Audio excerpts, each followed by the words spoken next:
자, 오늘은 교복에 대한 아주 흥미로운, 어쩌면 좀 복잡한 이야기를 해볼까 합니다. 편안함이냐? 아니면 정체성이냐? 그 사이의 규칙에 대한 논쟁 속으로 한번 들어가 보시죠. 여러분, 혹시 이런 생각해 본 적 있으세요? 아, 체육복 진짜 편한데 그냥 하루 종일 입고 있으면 안 되나? 바로 이게 지금 영종중학교 학생들과 선생님들이 마주한 가장 뜨거운 질문이라고 합니다. 과연 괜찮을까요? 한번 자세히 들여다보겠습니다. 근데 이 문제를 그냥 편하다, 안 편하다, 이렇게 단순하게만 볼 수는 없어요. 먼저 교복이라는 옷 자체가 우리에게 어떤 메시지를 던지고 있는지 그 상징적인 의미부터 제대로 짚고 넘어가야 합니다. 사실 우리 영종중학교는요, 이미 한번 학생들의 목소리에 귀를 기울여서 큰 변화를 만들어낸 경험이 있죠.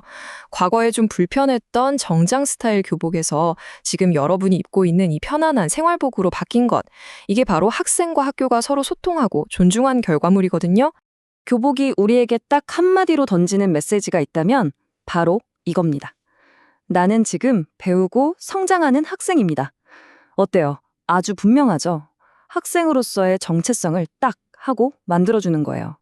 그러니까 교복은 단순히 똑같은 옷을 입는다는 의미를 넘어서요. 우리를 하나의 공동체로 묶어주고 자, 이제 공부할 시간이야 하고 마음가짐을 다잡게 해주는 그런 약속 같은 거죠. 자, 그런데 논쟁은 바로 여기서부터 시작됩니다. 체육복은 말 그대로 체육 활동을 위해서 만들어진 옷이잖아요.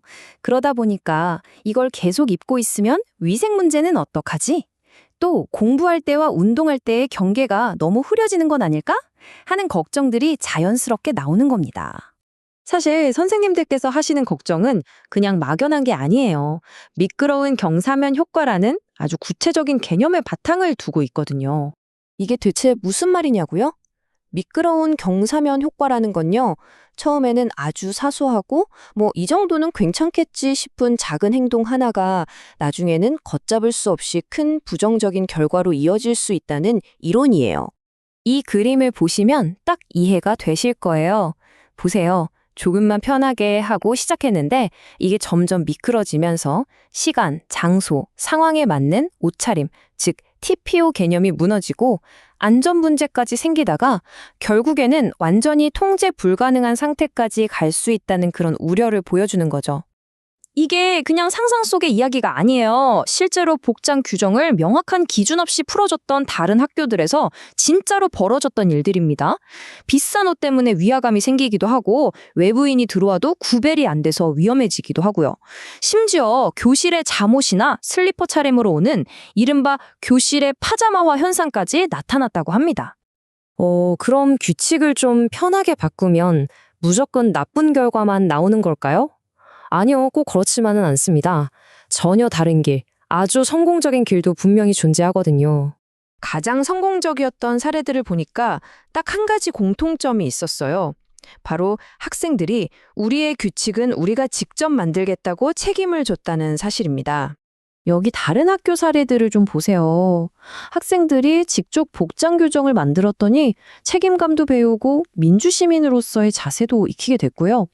어떤 학교는 아예 투표를 해서 교복 대신 학교 후드티를 입기로 했는데 오히려 학업 집중도가 더 올라갔다고 해요. 결국 학생들을 믿고 권한을 주면 훨씬 더 좋은 결과를 만들어낸다는 거죠. 그러니까 무조건 안 된다 혹은 무조건 다 된다 이게 아니라 제3의 길을 찾아야 한다는 겁니다.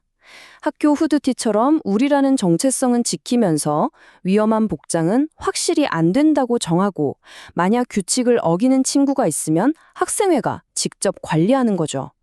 자유와 책임의 균형, 이게 핵심입니다. 자, 지금까지 우리가 살펴본 이 모든 내용들이 이제 곧 열릴 여러분의 학생회 토론에서 아주 중요한 기초 자료가 될 겁니다. 이제 여러분이 직접 결정할 시간이에요. 첫 번째 질문입니다.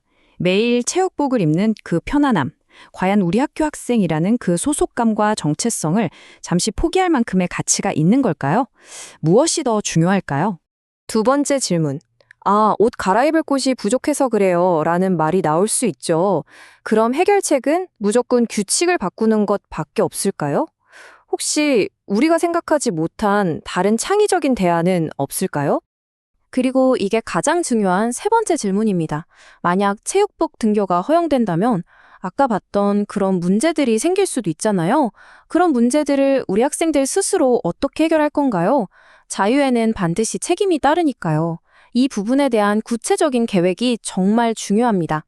그래서 여러분의 토론이 그냥 말로만 끝나면 안 되고요. 이런 식으로 우리의 복장 약속을 직접 만들어 보는 겁니다.